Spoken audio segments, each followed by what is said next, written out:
നീ എന്റെ നോട്ട്ബുക്ക് കണ്ടോ? പിന്നെ എനിക്കുള്ള നോട്ട്ബുക്ക് എടുക്കലല്ലേ പണി. ഒന്ന് പോടി. എടാ നീ എന്നെ പോടിന്ന് വിളിച്ചോ? ആ വിളിച്ചു. ഞാൻ നിന്റെ ചേച്ചിയല്ലേടാ. ഒന്ന് പോടി. അവളൊരു ചേച്ചി വന്നിരിക്കുന്നു. അച്ഛാ അച്ഛാ. ഓ വിളിച്ച് കാറണ്ട, ഇതാ വരുന്നു.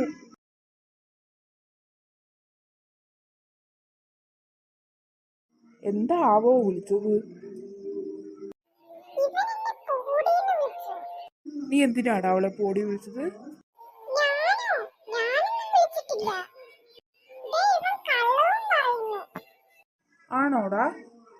അല്ല അച്ഛാ, ഇവളാണ് കള്ളം പറയുന്നത്. ഓ നിർത്ത്. എടാ രാജു, നീ അവിടേക്ക് പൊക്കേ. ഓ ഞാൻ പോവാ.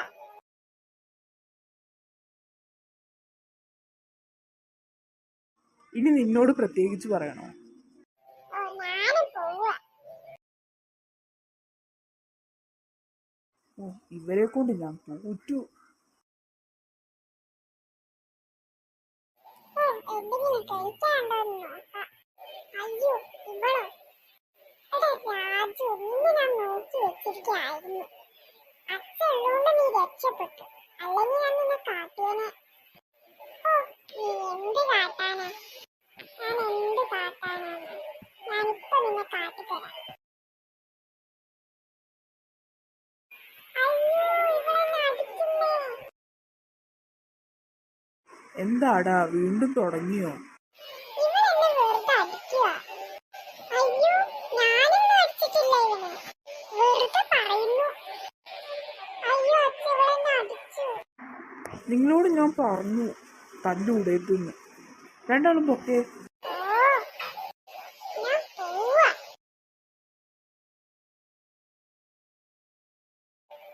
ഞാനും പോവാ.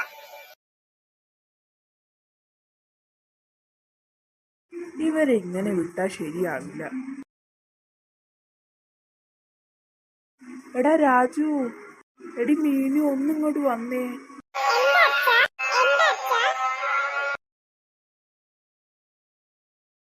നമുക്കൊന്ന് പുറത്തേക്ക് പോയാലോ? ആ പോവാ. ഞാനും റെഡിയാ. എന്തിനാ വണ്ടി എടുക്കട്ടെ? എന്നാ വാ കേറ് പോവാ. ഇത് എവിടെ അച്ഛാ?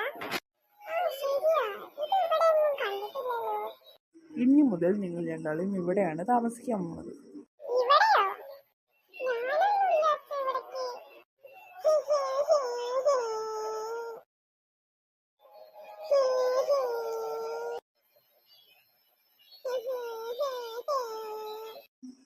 നിങ്ങൾ ഇനി വീട്ടിലേക്ക് വന്ന തല്ലുകൂടില്ലെങ്കിൽ ഞാൻ നിങ്ങളെ തിരിച്ച് വീട്ടിലേക്ക് കൊണ്ടുപോകാം. ഇല്ല ഞങ്ങളിനി തല്ലുകൂടില്ല അച്ഛാ. ഇല്ല അച്ഛാ, തല്ലുകൂടില്ല അച്ഛാ. എന്നാ വാ, ഞാൻ നിങ്ങളെ ഒന്ന് പറ്റിച്ചതാ. ആണോ? ഞാനങ്ങ് സങ്കടപ്പെട്ടുപോയി. ഞാൻ പേടിച്ചു. അപ്പോൾ നിങ്ങൾക്ക് ഈ കഥ ഇഷ്ടപ്പെട്ടോ? അടുത്തൊരു കഥയായിട്ട് ഞാൻ വീണ്ടും വരും കേട്ടോ. എന്നാ ബൈ.